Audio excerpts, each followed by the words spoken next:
Oh, the rain causes us problems. Taylor, we were just talking about off air how it's raining for both of us, and usually that means a lag. So we're hoping that there isn't going to be one, but we'll find out. Fingers crossed. Have you seen that really funny meme where it's like it's a reaction meme of this is like shaman who spent 6 hours doing a rain dance to bring the rain, and then the preschoolers are singing Rain Rain Go Away. And it's like he's like No, exacerbated, like, oh, I just spent 6 hours calling the rain. So I've never anyways, heard of that. No. the shamans out there who have called the rain are probably happy that it's raining, so we won't tell the rain to go away. Although fingers crossed that it does not cause us technical difficulties. We shall see. Kind of on brand for the movie we're talking about this week. Yes. Hold Your Breath. There's a rain sequence within it, And dust. they're crying for rain. That's So again, let's not send the rain away in honor of Hold Your Breath. If it would just not rain for the hour we're recording, like that would be great, and then it can rain all at once. Agreed. This is a great episode, not because necessarily of the movie we're reviewing, though we both saw the same movie this week, so that's kind of a fun treat. We both get to talk about a movie we've seen, which is always fun. It's also not necessarily going to be a great episode because of some of the cool topics we have to dive into. I want to talk about a Robert Pattinson story that's going around about Batman. But it's going to be a great episode because, Taylor, our fans not only saw the Joker 2, but have commented on whether or not it was a good idea for us to miss it, and have some interesting stories going around why they watched it, and they have some thoughts on what they think we'll think about it. So that's what makes this a great episode. We're going to get our fans to tell us in advance what we think about this movie, which I love. I do hope they wrote in there, see it, stream it, skip it. Did anyone write that in? No, they did not. One. They fumbled the bag. They missed. One person gave us they just told us what we'll think about the movie. Yeah. Even better. Yeah, okay. Down to one person, Taylor. One person, and this is 100% serious. One person told us the time points that we will start hating the movie for each of us. Oh, I like that a lot. Mike, it's going to be like opening credits.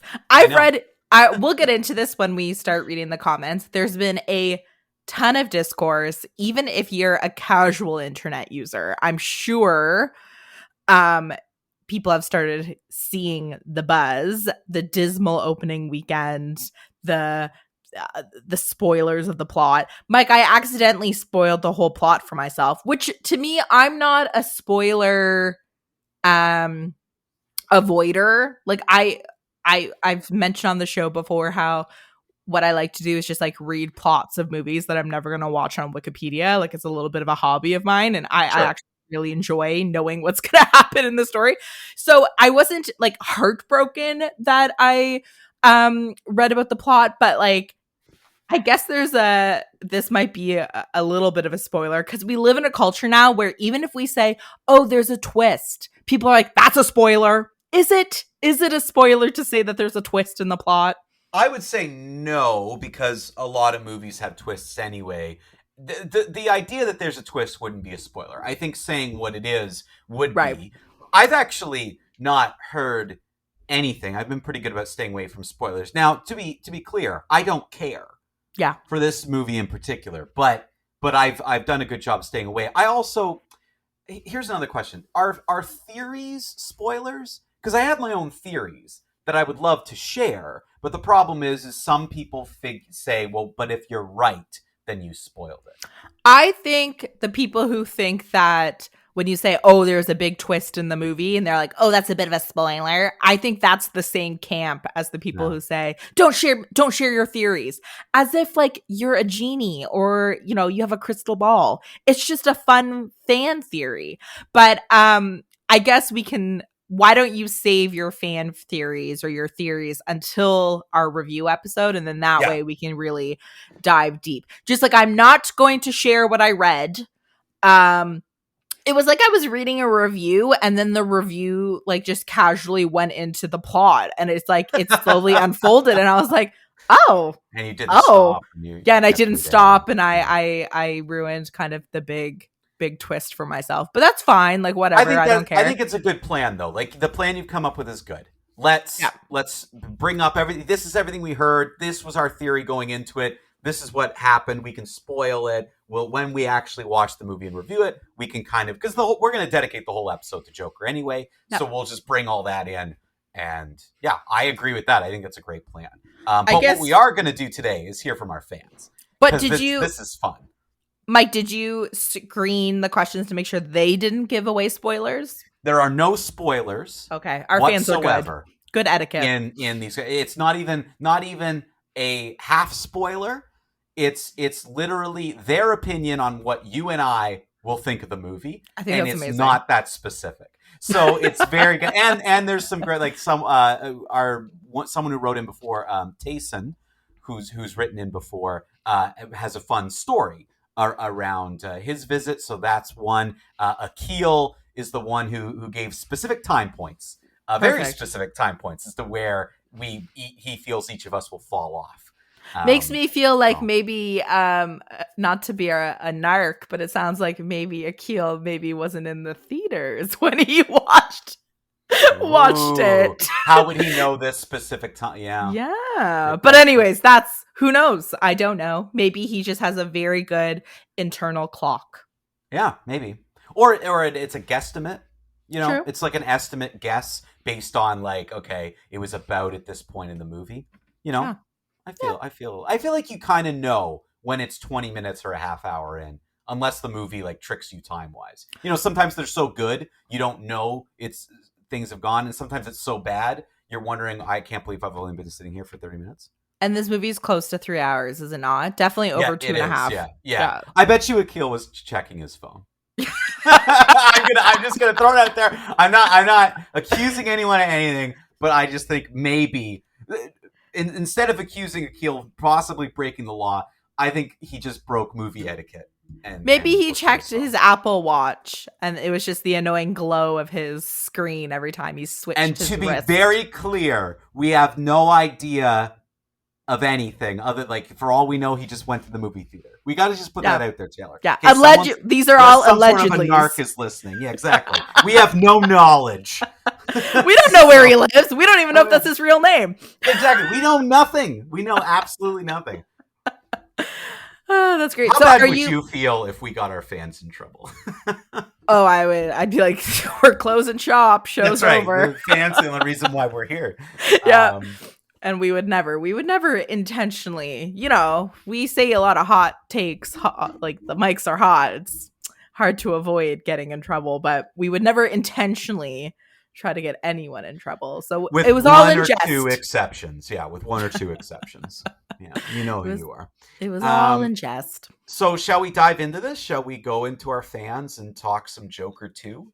Are you ready? Well, speaking of fans, very, very, very quickly, I have to give a shout out to Rachel, my daycare provider. She's a new listener to the show. And so, hi, Rachel. Hope you're feeling better. Enjoy this episode.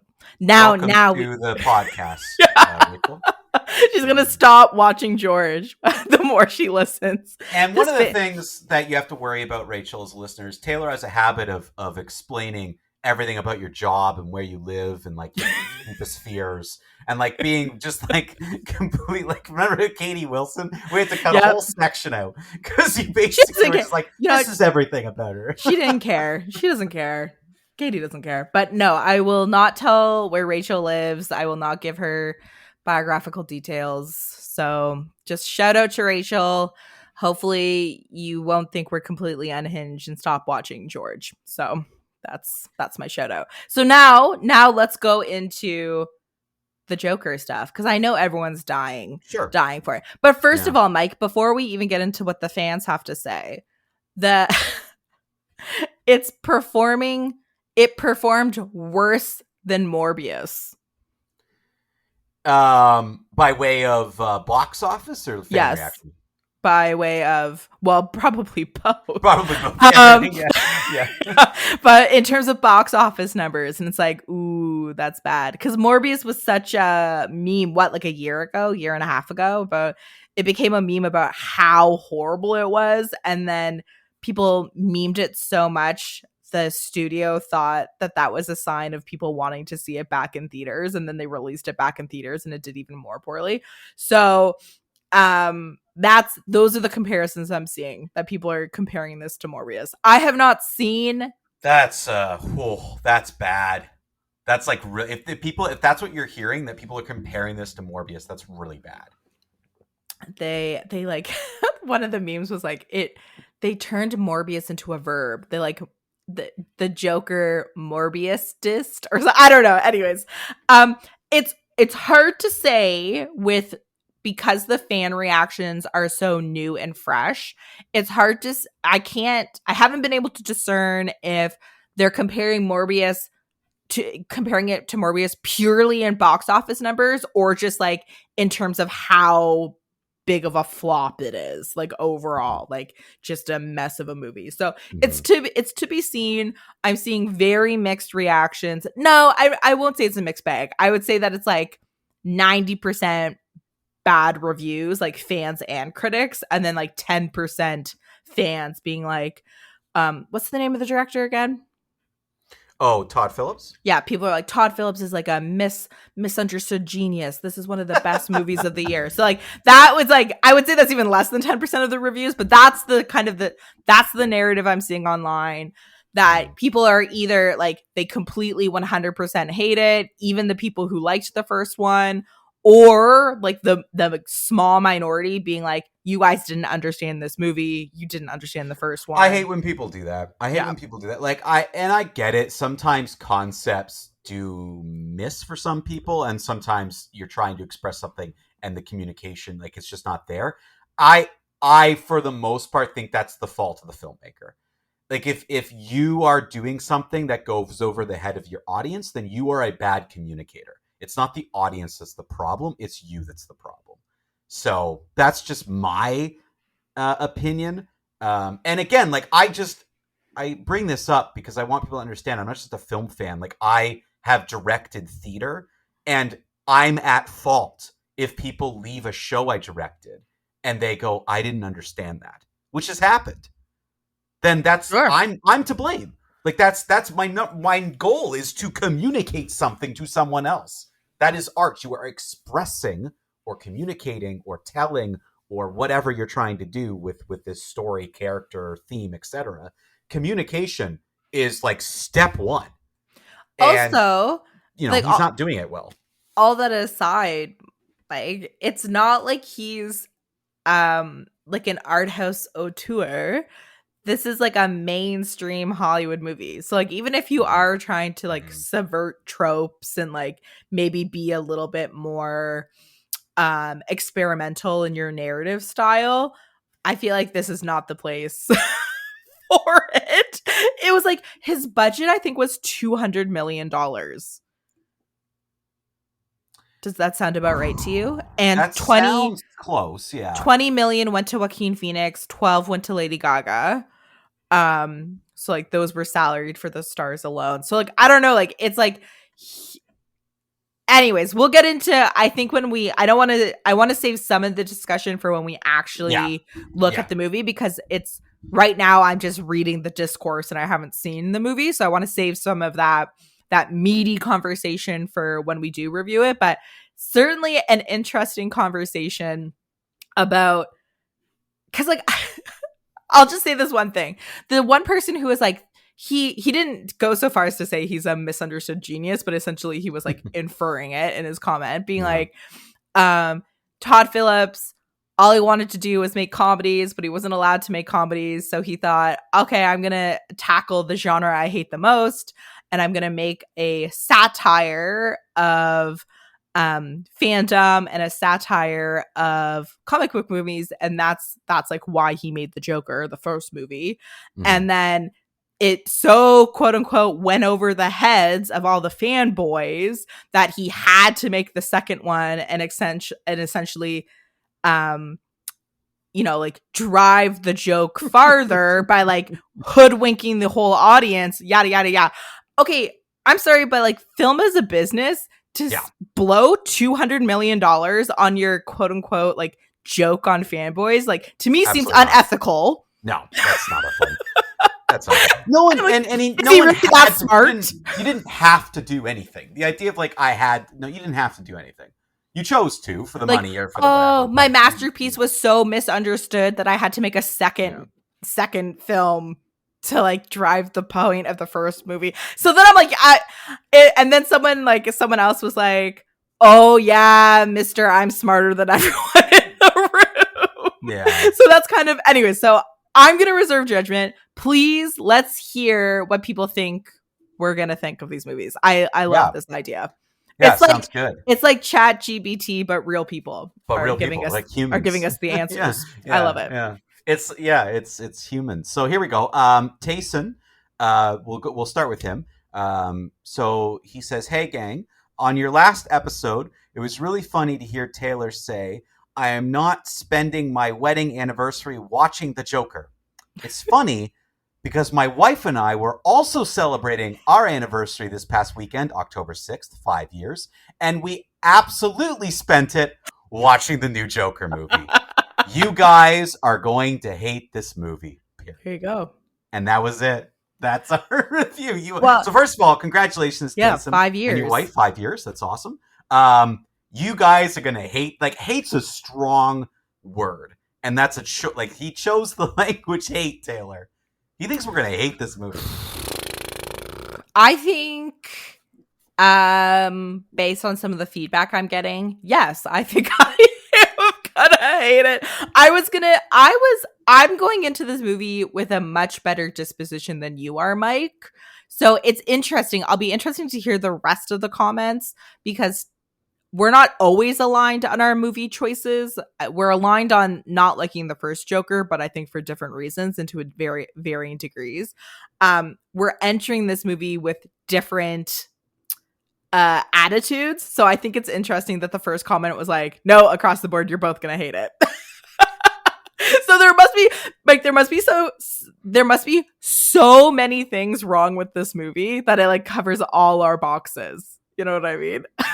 Well, I think that, I think hate is something that even on this show, you and I pretty much reserve. There are a lot of movies we give a skip it to that we didn't hate. Yeah, we just didn't like, or it wasn't our preference.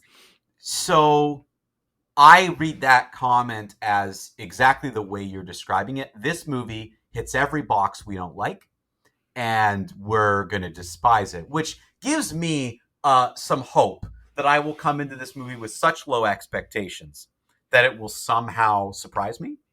Sure. But if it doesn't, then this might be the worst movie of all time. Because if I have such low expectations and it just couldn't hit any of the low expectations, then that's also pretty bad. So that's going to be interesting. I'm interested to see it.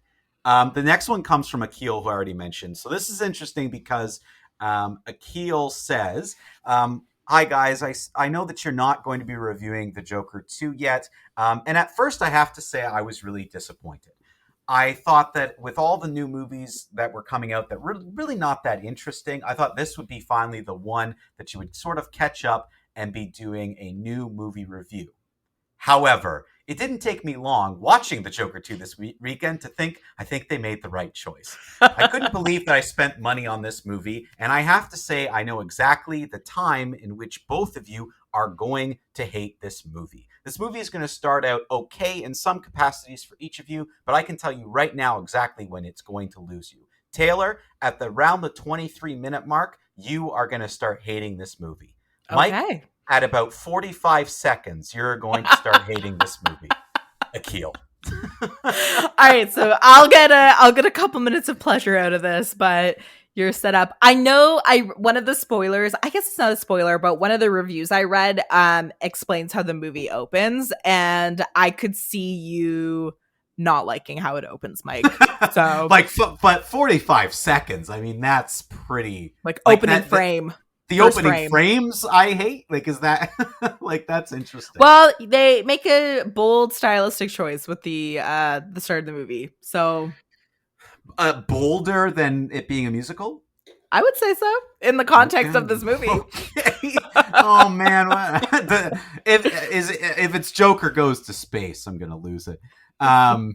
Okay, so there you go. I mean, you get 23 minutes ish. Yep. He did say ish though, like he said around. So maybe it's not take. exact times then. Yeah. So you're going to enjoy a part of this movie, or not even necessarily enjoy. You might just be okay with a part of the movie, and then it's going to lose you. Mm-hmm. So now I'm also wondering what happens 20 minutes in. We'll have to see. We'll have to try to guess, Taylor. We got to remember this and try to guess what it was that Akil said. You're going to lose it. Okay. This next one comes from, I think, Janelle, but please let me know if that's incorrect. So Janelle says, okay, hear me out. So Taylor, this isn't a great start when someone says, okay, hear me out. Janelle says, I actually kind of liked the first Joker movie. This is why. I felt that, yes, it was paying kind of an homage and stealing some things from other movies, but I thought it just kind of worked. And I feel like I'm closer to the way Taylor viewed the movie, where Joaquin Phoenix just won me over. Yes, there were a lot of issues with the movie overall, but I did find myself leaving that first movie feeling some sense of entertainment because Joaquin Phoenix was so good in this role. When I heard everything they had planned for Joker 2, I was a little bit skeptical. Having watched the movies, I realized I should have been a lot skeptical. This was not a good movie. I'm not going to spoil it and get into any details because I know you're waiting to watch it, but I do have a question for both of you. Was there anything that they could have done with a second movie that would have made you excited or interested to go to see it? I feel like you both have an interesting perspective. Taylor, coming from someone who's not exactly huge into comic book movies, but clearly has some likes for some of the more recent DC stuff. And then Mike, you're obviously a big comic book fan. So I'd love to hear if either of you have an idea of one or two plot points or points to the script that could have been in there that would have made you excited for a Joker 2. And that's from Janelle. So I know something right off the bat, Taylor. Go for it. If Robert Pattinson was going to be in it, and they were going to bring the Batman in it in some capacity, that would have piqued my interest enough to get me somewhat excited. Because I thought The Batman, that movie, was well done. Yep. And I think Robert Pattinson's a great Batman. And if there was something they were going to do there where it's like, okay, we've had the Joker's origin story. Now he's at Arkham Asylum. He's going to create a big mess there. And Robert Pattinson's going to have to go there. And just like the Arkham games, he has to bust into Arkham. The Joker traps him there. And suddenly it becomes this big thing. That would have made me interested enough. I still would have been skeptical. But in terms of answering the question of like, oh, it would get you excited or interested, that would have been it. Agreed. The only thing that would have made me interested was if it was essentially a showdown between Robert Pattinson's Batman and Joaquin Phoenix's Joker. That being said, the Arthur Fleck character is less interesting. Like, there's so many problems in terms of plotting in the first movie. Like, it's so outside the realm of the DC universe that to sort of course correct and bring it closer in line with the comic books, you would have had to do such huge narrative leaps that I probably would have lost interest. Because it's either completely disregarding the first movie and just using Joaquin Phoenix's Joker and facing him against Robert Pattinson's Batman. Just we forget about the first one. Or it would have had to be some sort of time jump, multiple universes, alternate universes, which I don't like, which is what Marvel has really leaned into with the multiverse stuff.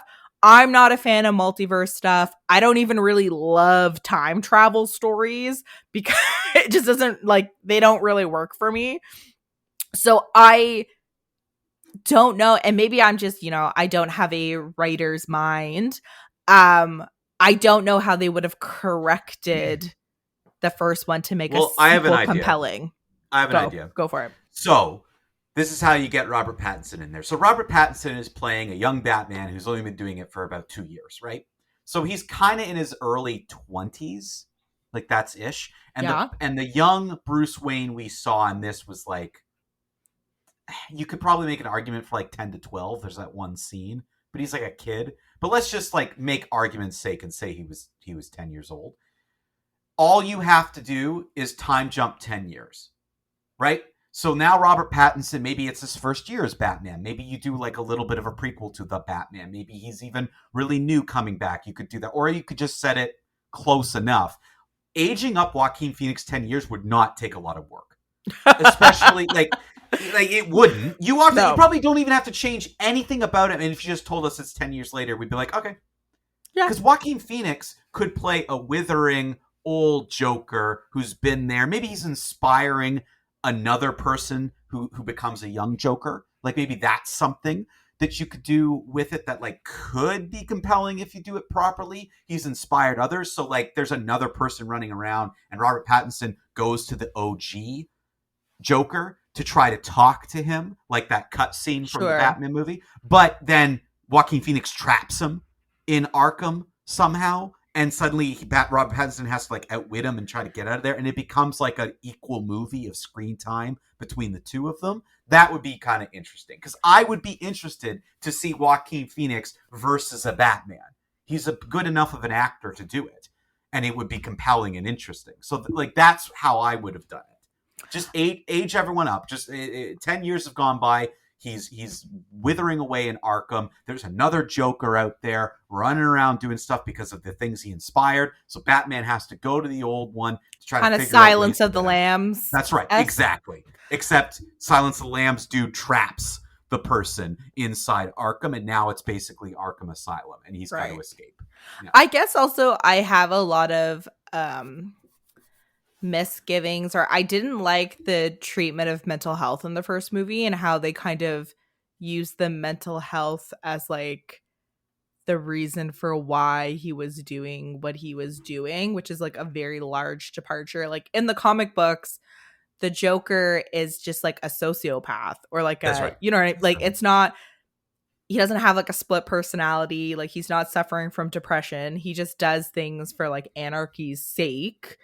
And so the treatment of Arthur Fleck, that origin story being like, oh, he's mentally ill. And like, that's why he's doing the things he's doing. I mean, at least they didn't go the split personality route. You know what I mean? Like, well, I mean, he hasn't seen the second movie yet, Mike. Are you saying, okay. Are you saying that's the direction? I don't know. Maybe that's, you don't know. I don't know for sure. And I'm not giving spoilers. And I'm not elaborating on theories, but yeah.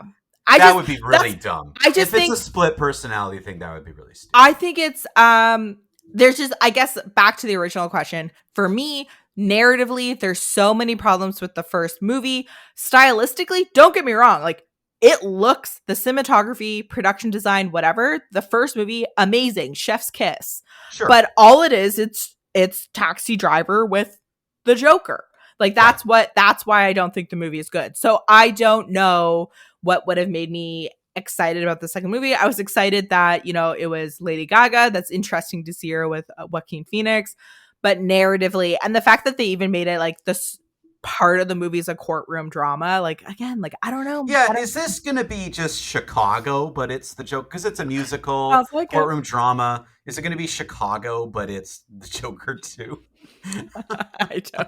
Like that's what I'm wondering. I mean, the musical aspect, we talked about it sort of to death before, but I just feel like that's something I haven't heard much from fans yet. Actually, you know what? I think the fourth person here actually mentions the music, so maybe we'll dive into that now.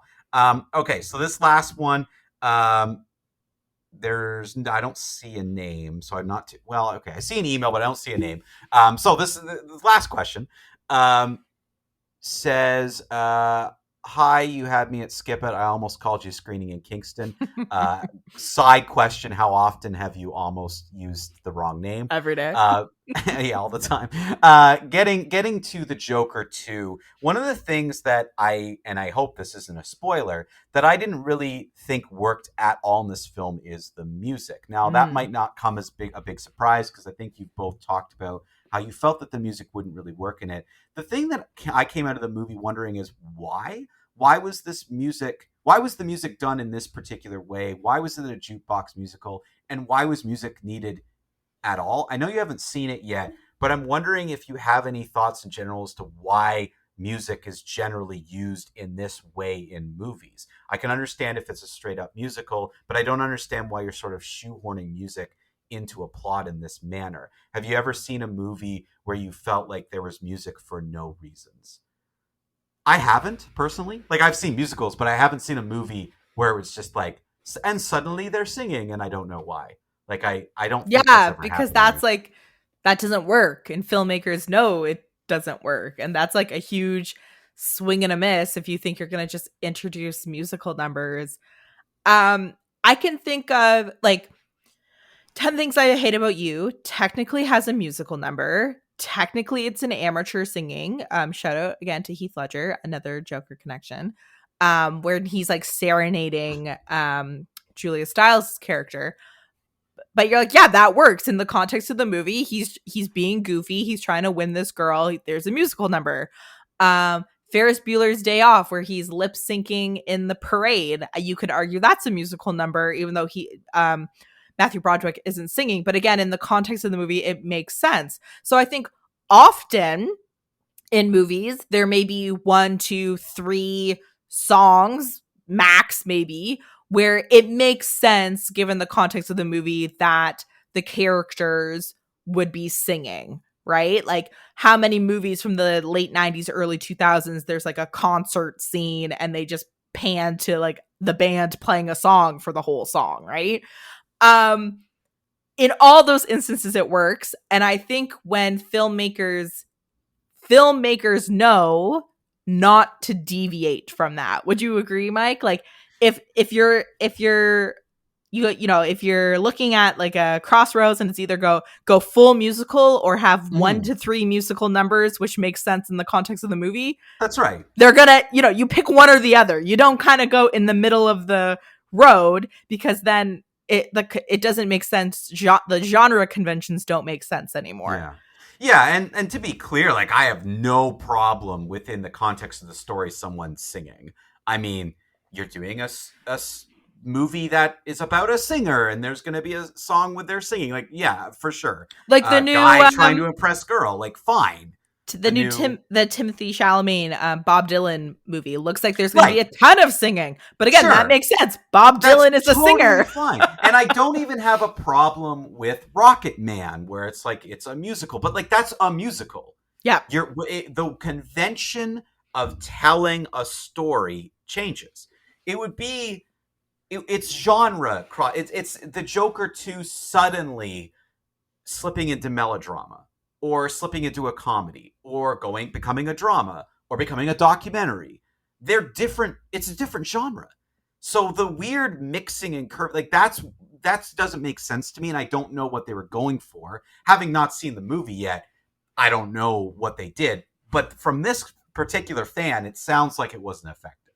So I we'll could see. see it working, Mike, if it's always like what we've been talking about. And again, we're going to try to avoid fan theories, but what we've been talking about for weeks, where if it's always in the context of Arthur's delusions, then stylistically and genre wise, that makes sense. If the musical numbers are always within his delusions, Sure. that makes sense. That's a convention, yeah. That's a convention. That makes sense. Whatever. Whether or not the music is good, that's a whole other conversation. But the way that the fan wrote in, it makes me think that's not how they're using it. Because Which he's is saying bothersome. yeah, he's saying like it didn't work, and it's like, well, so or she, sorry, I don't know the gender of the person, but yeah, like how else? I guess knowing what we know about the movie, I'm thinking like, how else are they going to do these new musical numbers, right? but I guess Good we'll question. have to watch and see. We'll have to find out. Before we move on to talk about the movie we're reviewing this week, I want to quickly stay with the DC movies to talk about some interest. I've been seeing this not just today, past couple days. There's been a lot of reporting that now that DC's movies are basically being run by one person, very much the same way that Marvel does it. They've got one person running things. They are like really, really working with Robert Pattinson to try to get him to be the Batman moving forward. The only Batman, the Batman in all stories, and to really start to build their universe again with him. They've got a Superman movie that I know they're working on, and they're planning to kind of reboot Superman. So I just wanted to say this is one of the first decisions that I think it's Gunn. Is it? Yeah, I think so. Gunn. Is it? It's Sam Gunn? Sean Gunn? Whatever. Gunn is this filmmaker Gunn. He the first decision he's made that I wholeheartedly agree with.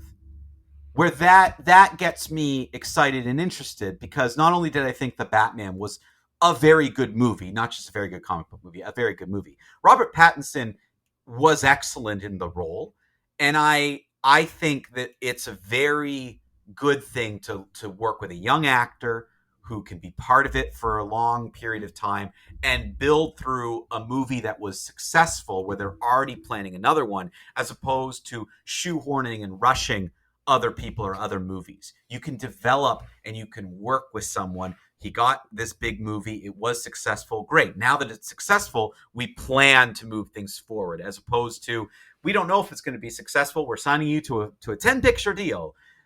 It's the first decision that, to me, shows restraint and shows a little bit of understanding of, well, people liked it, so now let's build off of it, as opposed to what they did before, which was, no matter who you are, we're signing you to a big picture deal. We're building up to the Justice League. It feels to me like they're taking a step in the right direction. I wonder, have there been any reports of what Robert Pattinson has said? No. He signed on for a second movie. We know that, but I don't believe he has any commitment beyond that. So there's no words on what he's saying. But the fact that if someone's putting it out there in public, it means usually it means they've been negotiating. Yeah, it's a good either sign. Not going well. It's either going very well, or they're trying to put pressure on him to sign a deal. So my first thought, like knowing the type of work he takes, is that, and having how much he hated the Twilight franchise, I don't see him as a franchise actor. And so it's surprising to me, or will be surprising, if he signs on to, like you said, a 10-picture deal where like part of the work is he's gonna have to there's going to be a bunch of Batman cameos or a bunch of crossover movies. I think he's great, and I love his Batman. I certainly wouldn't say no to that, but based on his career trajectory, I would be surprised if he negotiates a Marvel-esque, Marvel-type deal. That being said, he has gone on record saying that he is an absolute huge Batman fan, and this is his dream, and this is his dream role. So that love for the character may be enough for him to commit long term. But I don't know. Like, since being in the Harry Potter movies and since being in Twilight, he's really, really moved away from sort of mainstream. He's not a pile of money actor. No. Where like all you need is a pile of money and they'll do it. Not that there's anything wrong with that, and I don't disagree with it, but we've talked about this before, where he made his money. He made his money and then he went off and did whatever. But to me, him doing Batman in the first place was never because he needed to or had to. He wanted to. He wanted to, exactly what you pointed out. He wanted to do it. So I just have the feeling that if the direction they go in is strong enough, if this Superman movie does do well, if it's a much better received, if his next Batman movie does well, it's much better received. Like, I could see him agreeing to a shorter term deal where you like, okay, well, why don't we do a few and test the waters and see what happens. Because most of those big MCU deals, they didn't take place till after that first Avengers movie. Like, you're talking like 6 or 7 years into Marvel, Sure. and then big deals were signed. So I think that Robert Pattinson's smart enough to negotiate a little bit with that, to be like, well, let's see how the next thing goes or whatever. Because I don't think he's going to be in the Penguin TV show No. that just started. So maybe he's already said kind of no there. But if they're building a world and they're building around him, and I've heard the Penguin show is fantastic. I've heard good things about it too. So if they're hitting in this universe, then they want to keep him around, which makes sense to me. Obviously, who directed the Batman movie? Who's behind? Matt Reeves, I think is his name. Clearly, no, maybe that's he did the it's the same guy who did the Planet of the Apes trilogy that I really like. Yeah. Whatever he did obviously worked, because Colin Farrell's another actor where like he doesn't need to take the money to play the Penguin in a TV show. No. But you know what I mean? But he enjoyed the character and the experience enough that he signed on for a TV show. So that's interesting. Before we get to our review, Mike, just talking about sort of movie news and like looking ahead, I watched the Nosferatu movie trailer. Have you seen it? No. It looks quite riveting. So really? classic. I always forget his name. Robert Eggers. Robert Eggers. Very true to his style. It's going to be very historically accurate to the Victorian period. Like, the costuming alone looks amazing. The use of shadow that was used in the original Nosferatu, he's paying homage to that. So like the cinematography looks like it's going to be chef's kiss. Is the movie called Nosferatu? Yes. Okay. Yes. It might have a subtitle, but I believe like the actual name is Nosferatu. It is not a joke. It is being released on Christmas Eve. Christmas Day. That's wild. I know. And it even says like opening Christmas. And then it's like Nosferatu. I don't think it's the craziest marketing in the world, because if we have Father Quirk back on the show, and I'm really hoping he'll talk about the tradition of ghost stories at Christmas time in England. So if it kind of falls into that type of world, then you're like, okay, Nosferatu at Christmas, not like that kind of makes sense. But I think the average normal moviegoer that's not weird like me or you or Father Quirk, Nosferatu on Christmas is absolutely insane. So this is an interesting cast, huh? I'm just looking at the cast. Lily Depp, Lily Rose Depp, Emma Corrin, Aaron Nicholas Taylor Holt. Johnson, Nicholas Holt, Bill Skarsgård, Willem Dafoe. Yeah, it looks stacked. It looks, and of course the acting, in my opinion, looks amazing. It looks amazing. This is definitely like, if there was ever a Taylor movie, this is like, for our listeners who are new to the show and don't know our movie tastes very well yet, watch the trailer for the new Nosferatu movie. It is 100% what I look for in a movie. Whether or not it's going to translate, but I'm confident that it's going to look good. Although I think the thing about Robert, is it Robert or Rogers? Robert Eggers. Eggers, yeah. His devotion, he's like a slave to style, I would say. That is off-putting to some people. It's not to me, but I don't think he's for the average moviegoer. So again, it's the Christmas opening date is kind of weird to me. But hey, we'll see. But anyways, I just wanted to tease that. It came out, I think the newest trailer came out about a week ago, and so that's probably my most anticipated movie this year of 2024. Well, so I cannot wait. I will check it out. Okay, let's get into our movie review. We both saw the same movie, Hold Your Breath. Kind of an interesting premise. This was, I mean, I watched it on Disney Plus. So did I. I don't know where. Oh, you did. Oh, right. You have Disney Plus now. Yeah. So Taylor, what were your thoughts of Hold Your Breath? It didn't work for me, Mike. I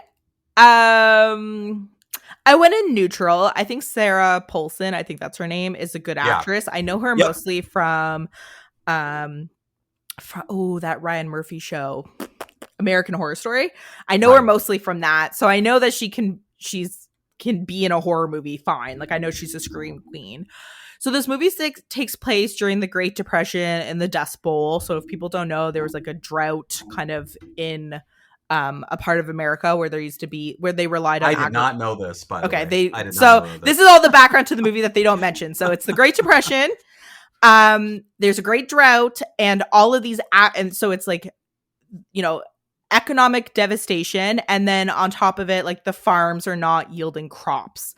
That's right. So there's a lot of poverty, and the Sarah Paulson's husband has gone away to go make money because they can't make any money on their farm. To build some bridge or something? Like, that was a little vague. There's like a group of them that are away from this area, I gather. So a little history lesson, Mike. The government, the American government, funded huge public work campaigns during this time, like the Hoover Dam, in order to employ people during the Great Depression. Okay, gotcha. So that's that's not mentioned in the movie, but this is the historical backdrop that we have.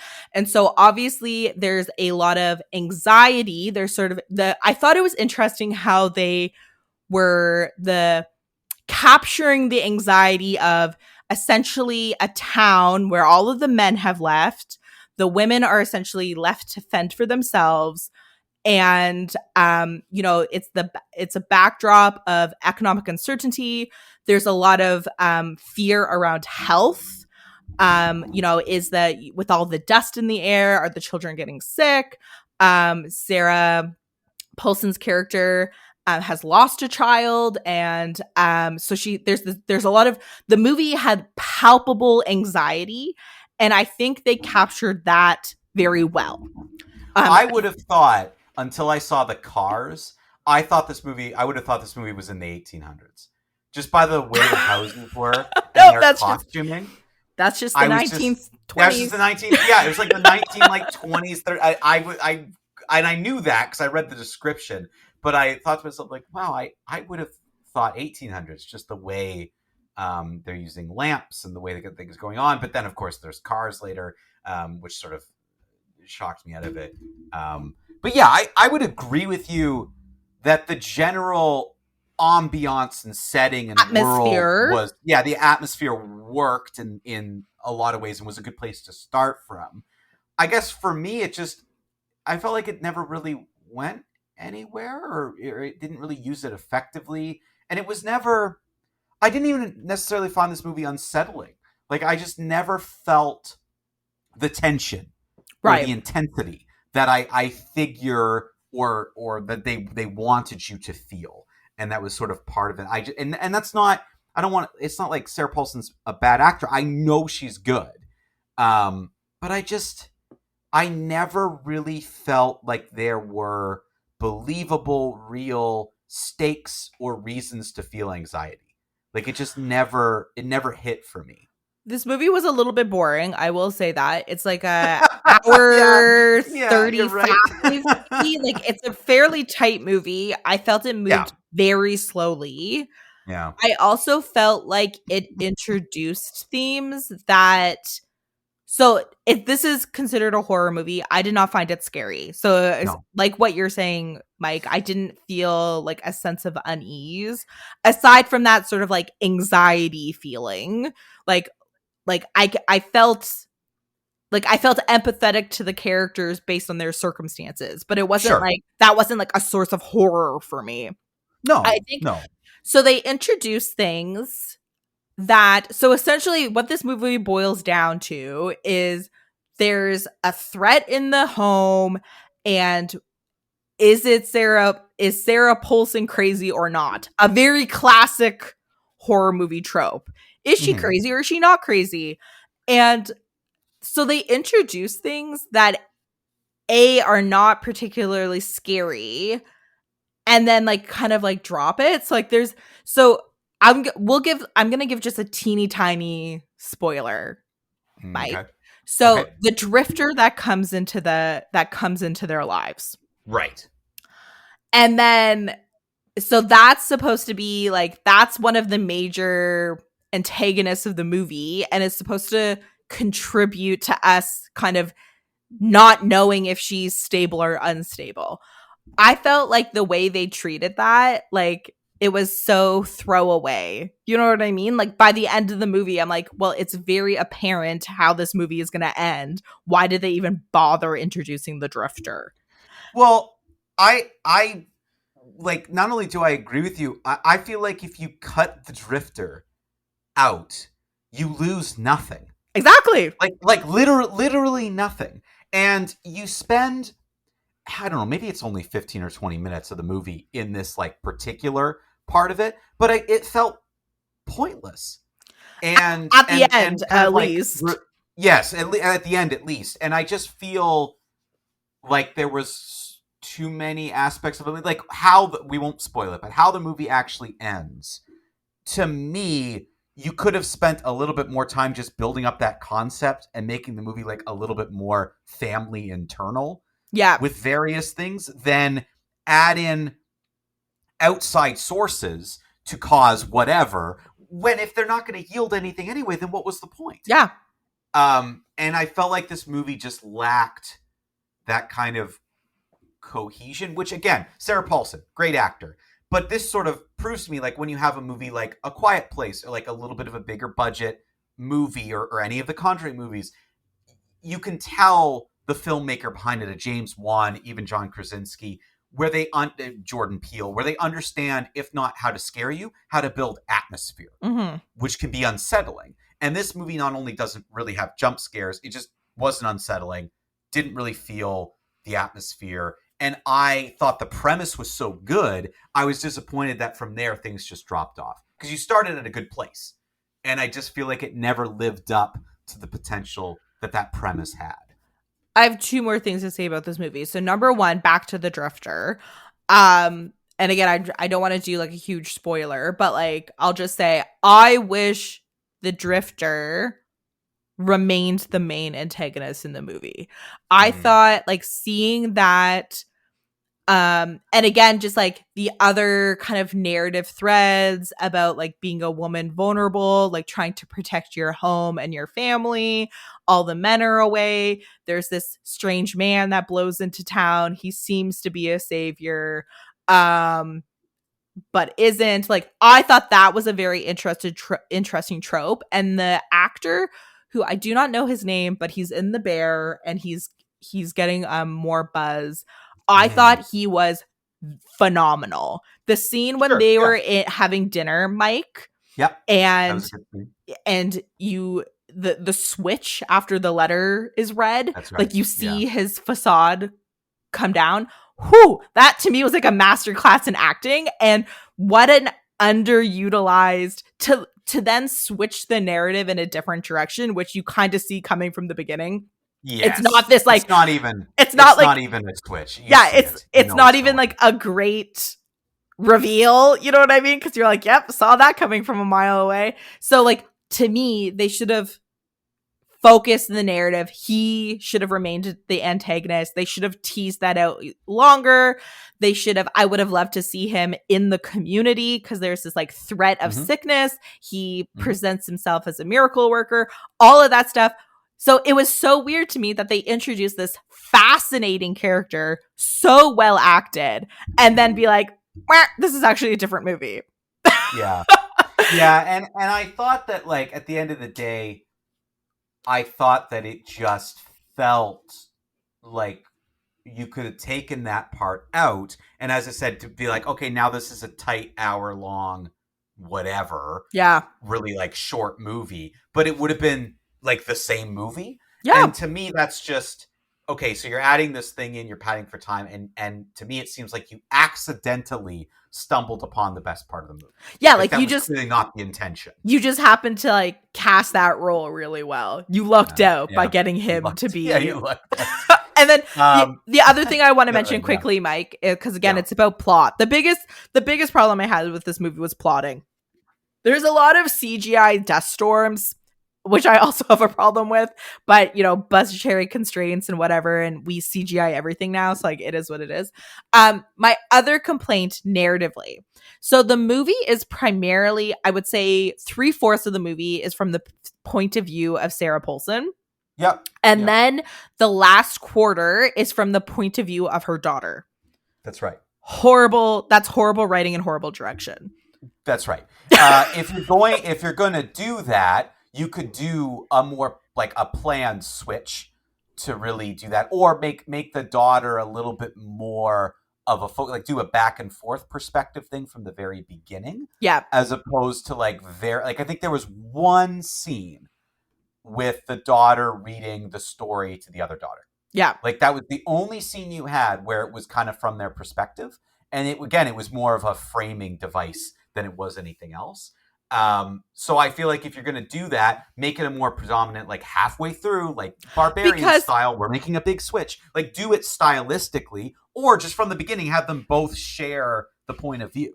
Because I felt like up until the last part of the movie, the last act of the movie, she almost felt like a supporting role, and then all of a sudden she becomes the second lead at the end of the movie. That's right. This movie was very much a Sarah Paulson vehicle until the final parts of the movie where it couldn't be anymore. And it was just sloppy. Yeah, sloppily like done, like just sloppy filmmaking. Taylor, what's your rating for Hold Your Breath? Oh, this is a tough one, Mike. But because it was boring, really? I'm going to say it's a skip it. Because skip it for sure. Normally I would say like, I like to be kind of subjective, say like, if this is your taste, blah, blah, blah, blah, blah. To me, this movie was just boring. There wasn't, aside from that, like one amazing scene, which you can probably find on YouTube, there isn't really much point in watching this movie. One scene isn't enough, and I agree with you. I think this is a skip it because I just don't know who would really be into this, because I don't think horror fans are going to like it. I don't even think it's interesting enough for post-apocalyptic fans. Like, oh, something rolls into town and we got to deal with it, or like there's that whole genre around like disaster movies. Yeah, but it's like it fits into that because they don't even press into. Maybe it's actually that's like Mike, they missed a huge opportunity by really leaning into the mystery of whether or not the dust is the antagonist. Mm-hmm. The dust is never the antagonist. You never really feel that.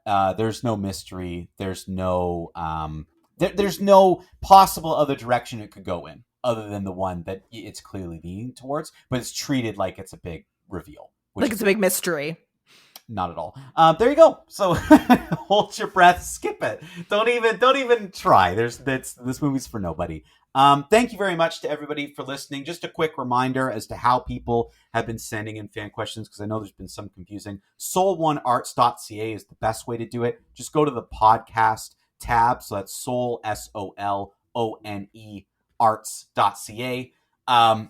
That's the best way to do it. A couple people did email the Screening in Kingston email. Yes, we still have that. We're going to switch it over and have a new Gmail eventually. But for now, soul1arts.ca is the best way to send in your fan questions. I know there's a bunch here we have to get through. We will be doing a mailbag episode eventually, but thank you to everybody for writing in about the Joker and all your other fan questions.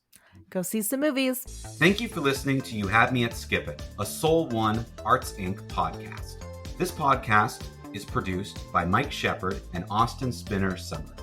It is a project of Soul One Arts Inc. To learn more about Soul One and all the great work that Soul One is doing in the arts community, especially in film, theater, and other performing arts, visit soul1arts.ca.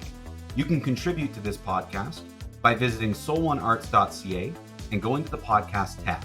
You'll find all the information on You Had Me at Skip It and how you can get your questions read on air each week. Thank you again for listening.